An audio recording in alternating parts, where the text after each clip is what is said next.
Assalamualaikum warahmatullahi wabarakatuh. Kembali lagi anak-anak kita untuk membahas bab selanjutnya, yaitu interaksi makhluk hidup dengan lingkungannya. Dimana sebelumnya kita sudah mempelajari apa itu komponen biotik dan abiotik. Preview sudah memberikan contoh tugas untuk kalian, di mana kalian bisa mengidentifikasi komponen biotik dan abiotik pada lingkungan kalian masing-masing, karena kita masih belajar dari rumah. Oke, selanjutnya Bunda akan menerangkan tentang interaksi makhluk hidup dengan lingkungannya. Nah, di bab 1 kemarin kalian sudah mempelajari dari sel sampai dengan organisme. Nah, organisme itu ada kaitannya dengan lingkungan, di mana dalam lingkungan itu terdapat individu. Individu itu merupakan organisme yang kalian pelajari pada bab 1 kemarin. Nah, individu ini jika terdapat ada beberapa individu itu namanya adalah populasi. Jadi urutannya di sini dari individu, kumpulan dari beberapa individu itu disebut dengan populasi. Kemudian ada kumpulan dari populasi yang berbeda jenisnya, misalnya ada ini ya, ada kijang, kemudian ada macan, kemudian ada sapi, ada anjing, ada burung dan sebagainya. Itu merupakan komunitas. Nah, ini merupakan komponen biotik semua, di mana kalian kemarin kalau biotik itu hidup ya, kemudian kalau abiotik itu adalah yang tak hidup. Nah, di sini ada ekosistem dari individu, populasi, kemudian komunitas, kemudian ekosistem. Urutannya seperti ini ya, individu, populasi, komunitas, ekosistem. Nah, di mana ekosistem ini merupakan perpaduan antara hubungan antara komponen biotik dan komponen abiotik. Nah, seperti itu. Jadi ingat urutannya ya, dari individu, kemudian populasi, habis itu komunitas, baru ekosistem, di mana lingkungan itu adalah segala sesuatu di sekitar manusia yang mempengaruhi perkembangan kehidupan manusia. Oke, kita lihat ada komponen penyusun lingkungan. Nah, ini ada komponen biotik. Apa komponen biotik itu? Komponen hidup yang meliputi mikroorganisme, tumbuhan, hewan, dan manusia. Kemudian yang kedua adalah komponen abiotik. Kalau ada A-nya berarti dia adalah komponen tak hidup. Nah, komponen tak hidup yang meliputi antara air, udara, suhu, cahaya, matahari, tanah, batu, dan lain-lain. Kalian bisa mengidentifikasi sendiri, kalian kemarin sudah melakukan praktikum di rumah masing-masing, membedakan atau mengidentifikasi di mana komponen biotik dan komponen abiotik. Oke, selanjutnya ada interaksi antar makhluk hidup dengan makhluk hidup yang lain. Yang pertama ada rantai makanan, kemudian jaring-jaring makanan, kemudian ada piramida makanan, di mana rantai makanan itu adalah peristiwa makan dan dimakan.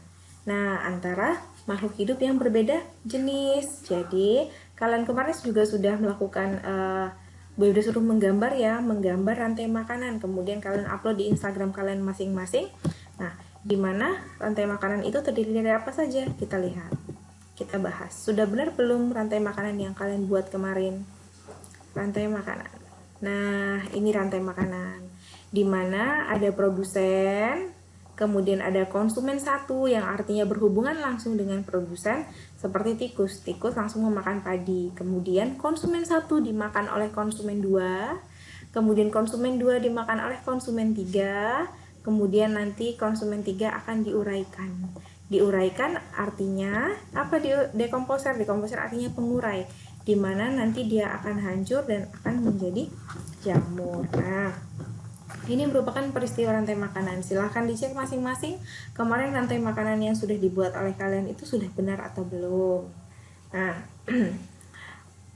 kemudian yang kedua yaitu ada jaring-jaring makanan, di mana jaring-jaring makanan itu merupakan kumpulan dari beberapa rantai makanan, yang artinya dalam satu jaring-jaring makanan ini terdapat beberapa rantai makanan. Contoh, ada bunga sepatu, kemudian dimakan oleh ulat, ulat dimakan oleh burung pipit, kemudian burung pipit dimakan oleh elang.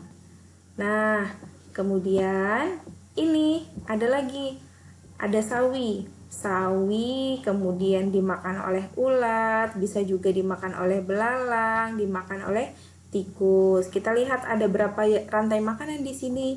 1, 2, 3, 4, 5. Jadi dalam suatu jaring-jaring makanan ini ada 5 rantai makanan. Silakan kalian lihat sendiri. Kemudian yang selanjutnya ada piramida makanan. Nah, ada piramida makanan sama seperti rantai makanan tadi, ada produsen, konsumen 1, konsumen 2, dan konsumen 3. Bedanya dia hanya berbentuk piramida. Oke. Yang selanjutnya, hubungan ketergantungan makhluk hidup disebut dengan simbiosis. Simbiosis dibagi menjadi 3, ada simbiosis mutualisme, simbiosis komensalisme, dan ada simbiosis parasitisme. Nah, kita lihat satu persatu. Di mana simbiosis mutualisme itu adalah hubungan antara dua organisme yang saling menguntungkan. Contohnya apa? Contohnya adalah lebah dan bunga. Kalau lebah dan bunga artinya lebah untuk apa? Dia akan mendapatkan nektarnya, kemudian bunga itu mendapatkan keuntungan apa?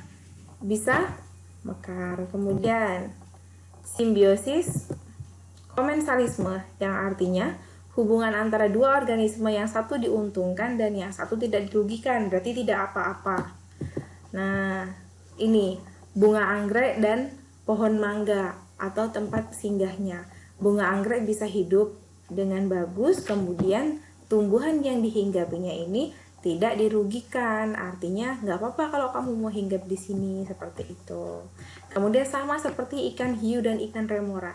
Ikan remora itu dia itu mengambil sisa-sisa makanan yang terdapat pada mulut hiu, tapi hiu tidak marah, nggak apa-apa kalau misalnya memang diambil sisa-sisa makanannya itu oleh ikan remora. Ikan remoranya diuntungkan karena dia bisa mendapatkan makanan. Kemudian ada simbiosis parasitisme. Hubungan antara dua organisme yang satu diuntungkan dan yang satu dirugikan. Apa contohnya? Tali putri dan tumbuhan inangnya.